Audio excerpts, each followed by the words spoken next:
దేవునితో సమస్తము సాధ్యమే. చీకటిని చూసినప్పుడు వెలుగు కలుగునుగాక అని దేవుడు పలికాడు. మనం కూడా అలాగే పలకాలి.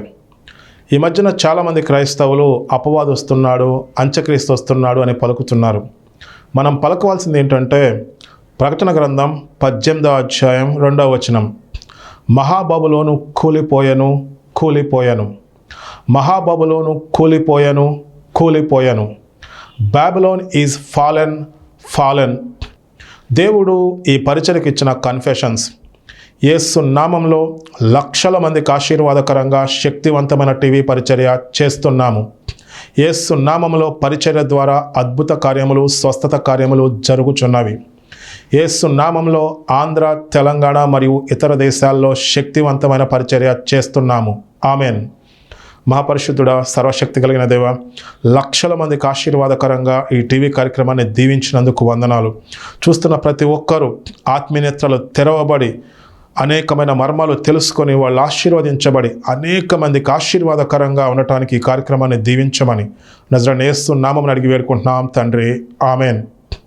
మనము దేవుని రాజ్యము 4th డైమెన్షన్ అనే అంశాన్ని ధ్యానించుకుంటున్నాం. విశ్వాసంతో ఈ కార్యక్రమాన్ని వీక్షించండి, అద్భుతమైన కార్యాలు పొందుకుంటారు. దేవుడు ఆదాము అవ్వను తన స్వరూపమందు తన పోలికలో సృజించాడు. అంటే దేవుడు ఆత్మ ఉన్నాడు, మనము ఆత్మ ఈ శరీరంలో ఉంటున్నాం. మీరు బైబిల్లో 2 కొరింథీయులకు రాసిన పత్రిక 5వ అధ్యాయం 7, 8 వచనాలు చదవండి, చాలా స్పష్టంగా ఉంటుంది. మనం ఈ శరీరంలో ఉంటున్నాం. రెండవది, దేవుడు తన పోలికలో సృజించారు. దేవుడు ఎవరంటే he is the king of righteousness. ఆయన నీతికి రాజు, ఆయన నీతినిచ్చాడు. జాగ్రత్తగా వినండి. దేవుడు ఆదాము అవ్వని తన పోలికలో తన స్వరూపమందు సృజించాడు. వాళ్ళు ఏదైనా వనంలో ఉన్నప్పుడు ప్రతిరోజు దేవునితో ముఖాముఖిగా మాట్లాడేవాళ్ళు, అంటే దేవునికి పరిచర్య చేసేవాళ్ళు. అది యాజకత్వం. ఎప్పుడైతే దేవుని మాట కాదని మంచి చెడు జ్ఞానం ఇచ్చే వృక్షఫలాన్ని తిన్నారో వారి ఆత్మీయ నేత్రాలు మూయబడినాయి. ఈ శరీర లోకానికి పరిమితం అయిపోయారు. ఆ నీతి పోయి పాపం అనేది వారి జీవితంలోకి వచ్చింది. తద్వారా ఈ భూమి మీద పాపము ఏలుబడి చేయటం ప్రారంభమైంది. మనుషులందరూ పాప మరణముల నియమం కిందకు వచ్చారు, శాపం కిందకు వచ్చారు. ఇలా ఈ మనుష్యులు శరీర సంబంధమైన లోకానికి పరిమితమై దేవునికి దూరమయ్యారు. ఆ టైంలో యేసు ప్రభు ఈ లోకానికి వచ్చి మన పాపములు, మన దోషములకి శిక్ష ఆయన భరించి ఆయన నీతిని మనకిచ్చాడు. ఆయన నీతిని మనకిస్తే ఏం జరిగిందో తెలుసా? జాగ్రత్తగా వినాలి మీరు. యేసు ప్రభు సిలువలో వెలచెలుస్తున్నప్పుడు దేవాలయపు తెర నడిమికి చిరిగిపోయింది. పరిశుద్ధ స్థలానికి, అతి పరిశుద్ధ స్థలానికి మధ్య తెర చిరిగిపోయింది. దాని అర్థం ఏంటో తెలుసా? మనం డైరెక్ట్గా దేవుని కృపాసనముని వద్దకు వెళ్ళొచ్చు. బైబిల్లో చాలా స్పష్టంగా రాయబడింది. యేసు ప్రభు సిలువలో చేసిన కార్యము ద్వారా మన పాపములు, మన దోషములు ఆయన భరించి ఆయన నీతిని మనకిచ్చాడు. ఆయన నీతిని మనకిచ్చారంటే ఇప్పుడు ఏమైందంటే మరలా మనం దేవుని స్వరూపమందు ఆయన పోలికలోకి మార్చబడ్డాం. జాగ్రత్తగా వినాలి. దేవుడు ఆదామును అవ్వను తన స్వరూపమందు తన పోలికలో సృజించారు. అయితే వాళ్ళు పాపం చేయటం ద్వారా నీతిని కోల్పోయారు. నీతిని కోల్పోయి శరీర సంబంధమైన లోకానికి పరిమితం అయిపోయారు, శాపానికి పరిమితం అయిపోయారు, పాప మరణముల నియమం కిందకి వచ్చేశారు. యేసు ప్రభు సిలువలో చేసిన కార్యము ద్వారా దేవుడు మరలా మనకి నీతిని ఇచ్చాడు. మనము క్రీస్తు యేసునందు దేవుని నీతి అయి ఉన్నాము. అంటే మరలా మనం దేవుని స్వరూపంలోకి, పోలికలోకి వచ్చాం. మన అధికారాన్ని మనం పొందుకున్నాం. మనం కోల్పోయిన ప్రతిదీ మనం పొందుకున్నాం. ఏదేను వనంలో ఆదాము అవ్వ ఏమైతే కోల్పోయారో అవి మొత్తం తిరిగి ఇవ్వడానికి యేసు ప్రభు ఈ లోకానికి వచ్చారు. మీరు బైబిల్ చదవండి. ప్రకటన గ్రంథం 21వ అధ్యాయంలో ఉంటుంది, భూమంతా ఏదేను వనంలో మార్చబడి ఉంటుంది.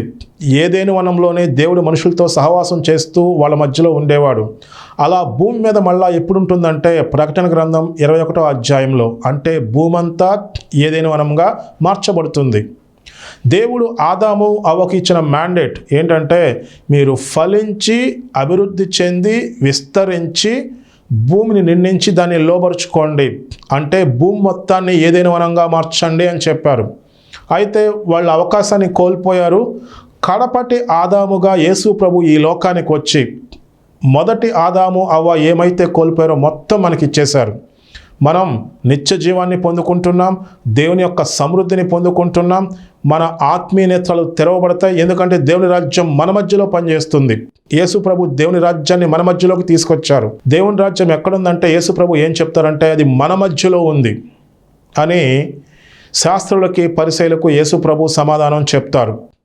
ఇప్పుడు మనం దేవుని స్వరూపంలోకి ఆయన పోలికలోకి మార్చబడ్డామంటే మరలా యాజకత్వాన్ని పొందుకున్నాం. యాజకత్వం అంటే డైరెక్ట్గా మనం దేవుని కృపాసనం వద్దకు వెళ్ళొచ్చు, ఆయనకు మనం పరిచర్య చేయొచ్చు. యాజకత్వం చాలా ప్రాముఖ్యమైంది. బైబిల్లో చాలా స్పష్టంగా రాయబడిన మాటలు, యేసు ప్రభు మెల్కీసెదకు క్రమమున ప్రధాన యాజకుడు, ఆయన రాజులకు రాజు. మీరు చూడండి బైబిల్లో మెల్కీసెదకు అబ్రహాముకి రొట్టెను ద్రాక్షరసాన్ని ఇస్తారు. మీకు డౌట్ రావచ్చు, అప్పుడే అబ్రహాముకి రొట్టెను ద్రాక్షరసాన్ని మెల్కీసెదకు ఎలా ఇచ్చారు అని. మెల్కీసెదకు ఆయన రాజు, షాలేము రాజు, ఆయన సర్వోన్నతుడైన దేవుని యాజకుడు, ఆయన రాజు యాజకుడు. అబ్రహాముకి రొట్టెను ద్రాక్షరసాన్ని ఇచ్చి ఆశీర్వదిస్తాడు.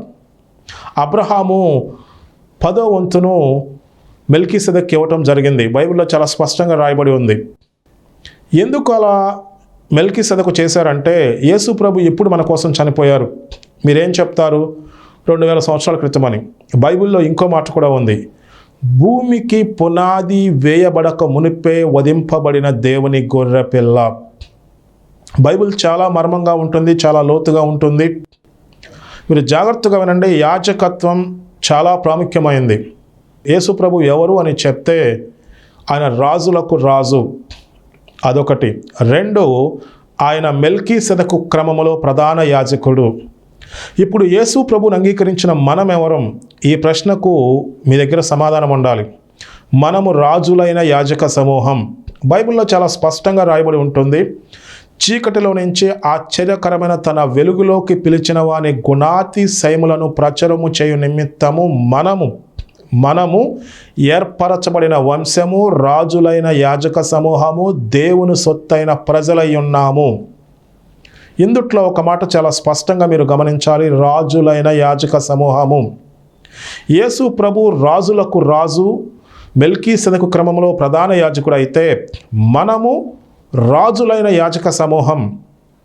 ఇది మనకెలా వచ్చింది? యేసు ప్రభు మన పాపములు మన దోషములు ఆయన భరించి ఆయన నీతిని మనకిచ్చాడు. ఆయన నీతిని మనకిచ్చినప్పుడు మరలా మనం దేవుని స్వరూపము దేవుని పోలికలోకి వచ్చాం. మనం డైరెక్ట్గా కృపాసనమున వద్దకు వెళ్ళొచ్చు.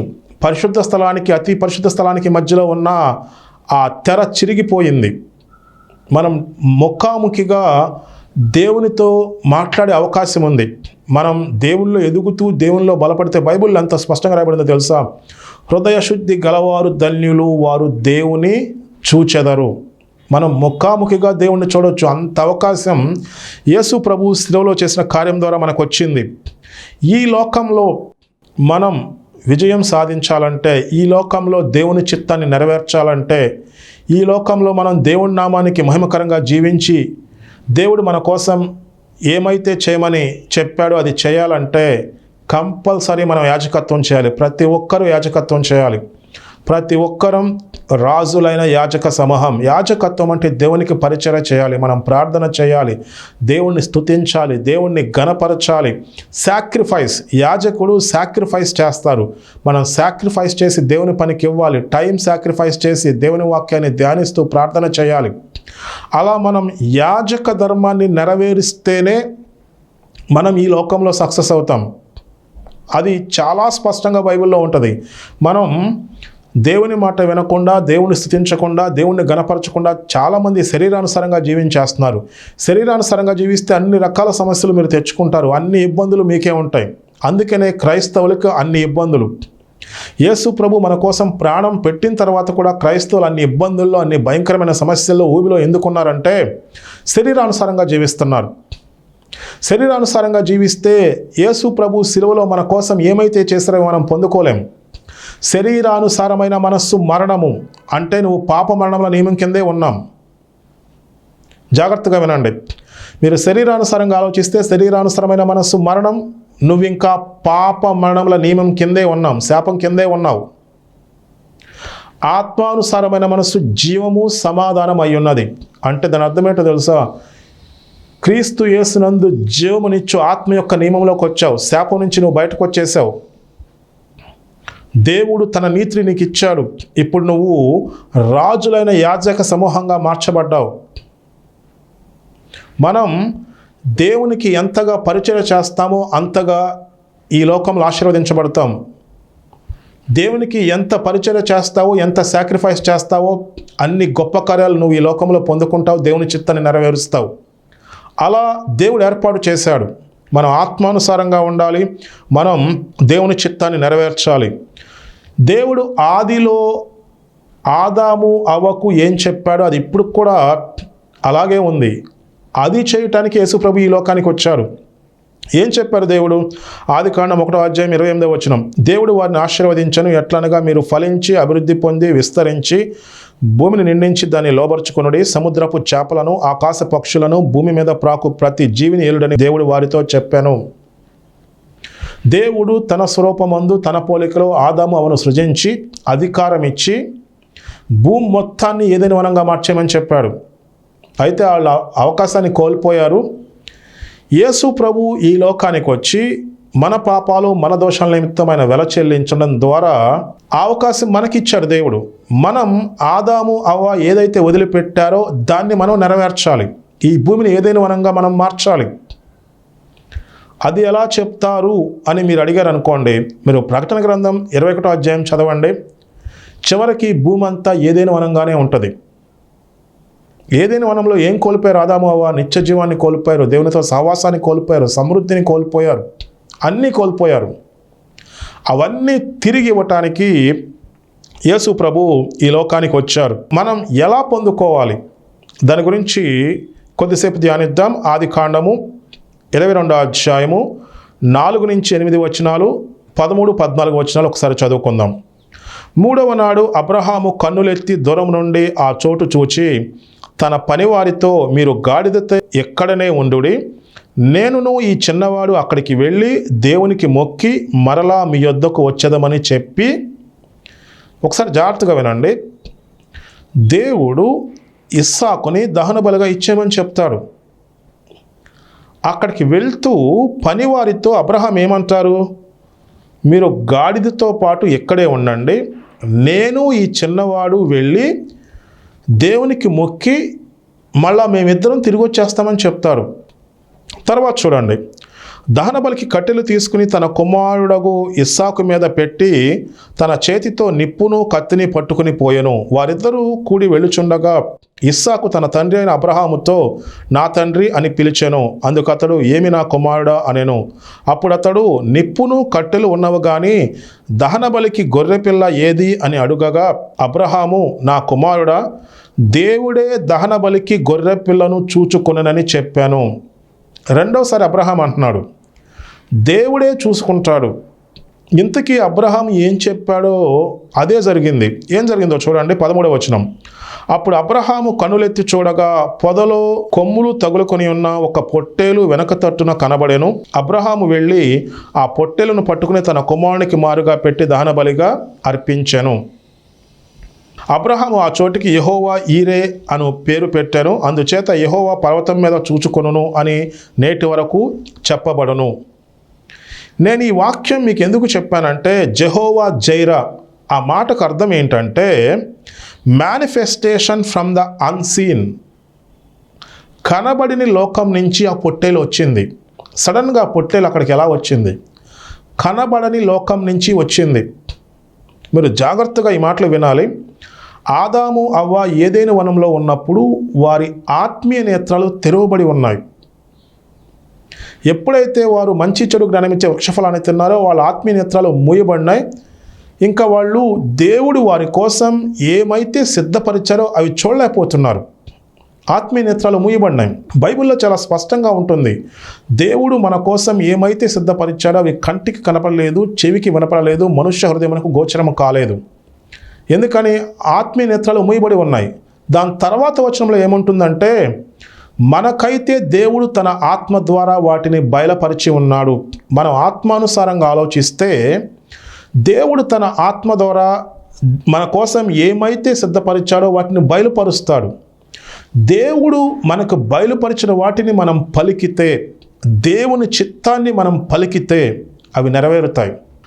దేవుడు మనకిచ్చిన గొప్ప అవకాశం ఏంటంటే, ఈ భూమి మీద మనం దేవుని చిత్తాన్ని పలికితే, మనం దేవుని చిత్తాన్ని నెరవేరుస్తున్నప్పుడు దాన్ని దేవుడు నెరవేరుస్తాడు.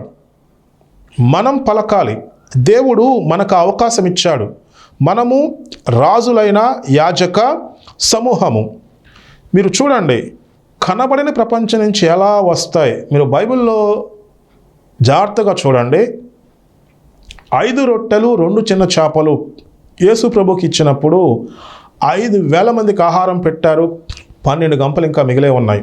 ఎక్కడి నుంచి వచ్చినాయి అవి? కానా విందులో ద్రాక్షరసం అయిపోతే నీరు ద్రాక్షరసంగా మారింది. ఎక్కడి నుంచి? యేసు ప్రభు అనేకమైన అద్భుత కార్యములు, స్వస్థత కార్యాలు చేశారు. ఎక్కడి నుంచి?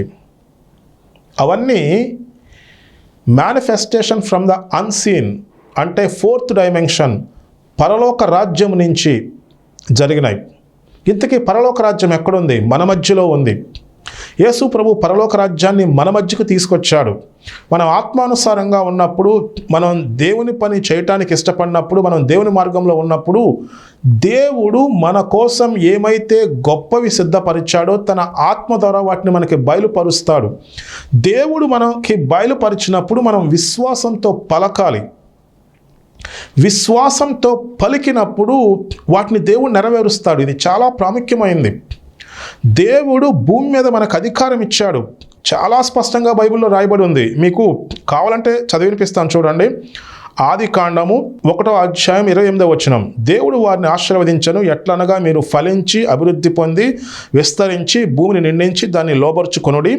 సముద్రపు చేపలను, ఆకాశ పక్షులను, భూమి మీద ప్రాకు ప్రతి జీవిని ఏలుడని దేవుడు వారితో చెప్పాను.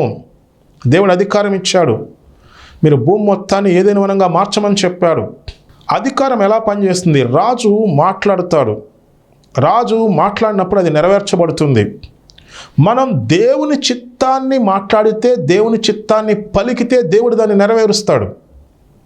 ఆ విషయాన్ని మనం జాగ్రత్తగా పరిశీలించాలి.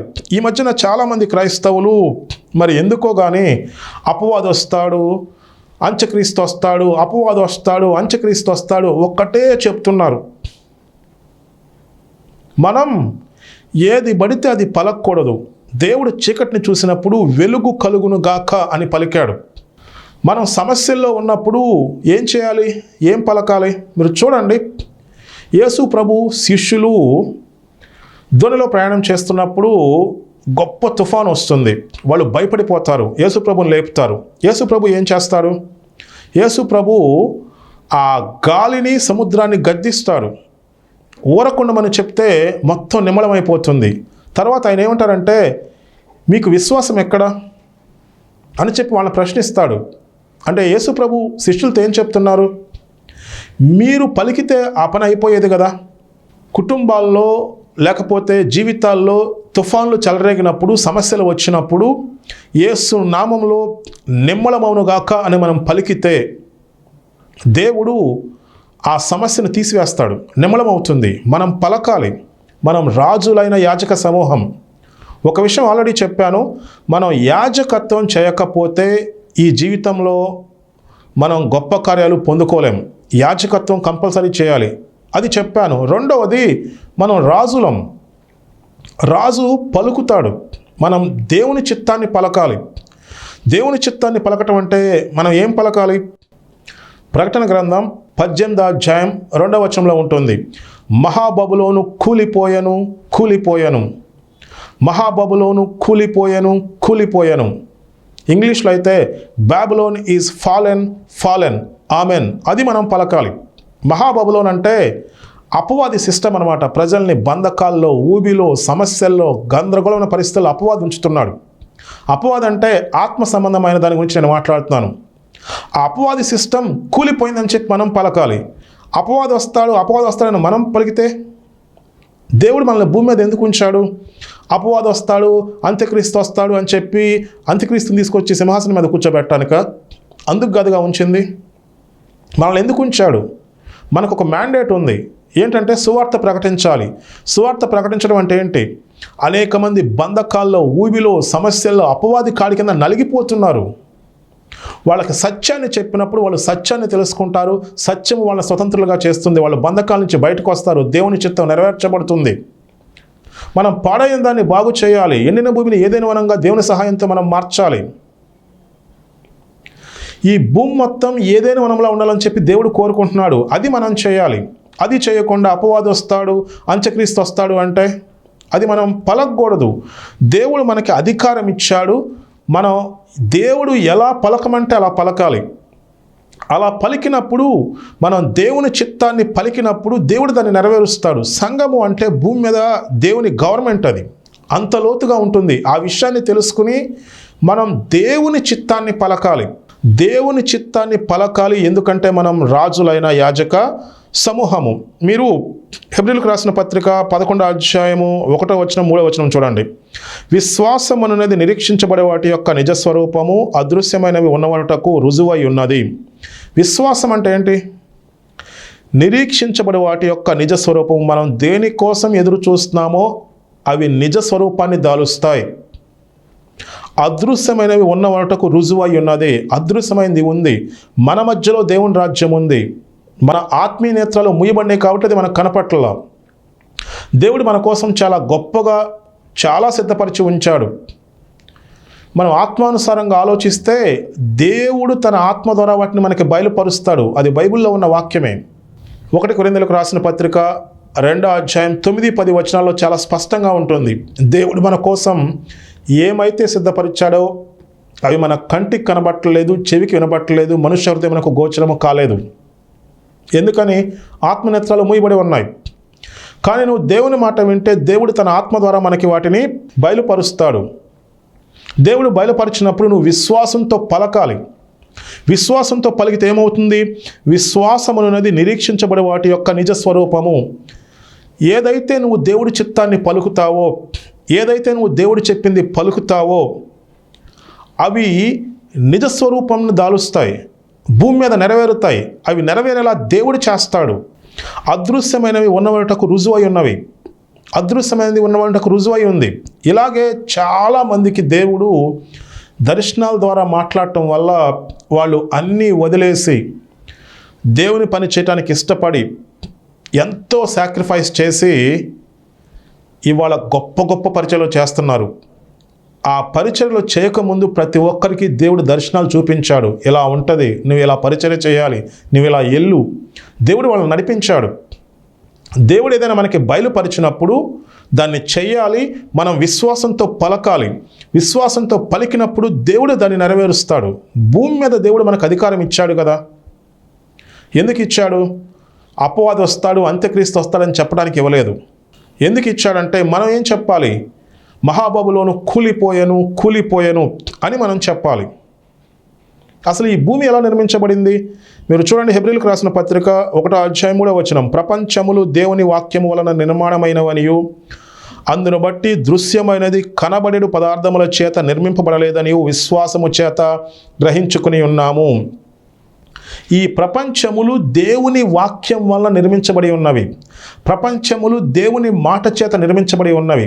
ఈ కనబడేదంతా కనపడే పదార్థాల చేత నిర్మించబడాల, కనబడని పదార్థాల చేత నిర్మించబడింది. దేవుని వాక్యం చేత ప్రపంచమంతా నిర్మించబడింది. దేవుని మాట చేత నిర్మించబడింది. బైబిల్ ఎంత స్పష్టంగా ఉందంటే దేవుని నోట నుంచి వచ్చే మాట అది నిష్ఫలంగా వెనక్కి వెళ్ళకుండా తాను పంపిన కార్యాన్ని నెరవేరుస్తుంది. ఖచ్చితంగా నెరవేరుస్తుంది. దేవుని మాటలోనే ఆ శక్తి ఉంది. అందుకని నువ్వు దేవుని చిత్తాన్ని పలకాలి. దేవుని మాటను నువ్వు పలకాలి. దేవుడి అధికారం భూమి మీద మనకి ఇచ్చాడు. జాగ్రత్తగా వినండి. ఆదాము అవ్వకి దేవుడు అధికారం ఇచ్చినప్పుడు వాళ్ళ పరిస్థితి ఏంటి? వాళ్ళు దేవుని స్వరూపమందు దేవుని పోలికలో చేయబడ్డారు. పోలిక అంటే నీతి అన్నమాట.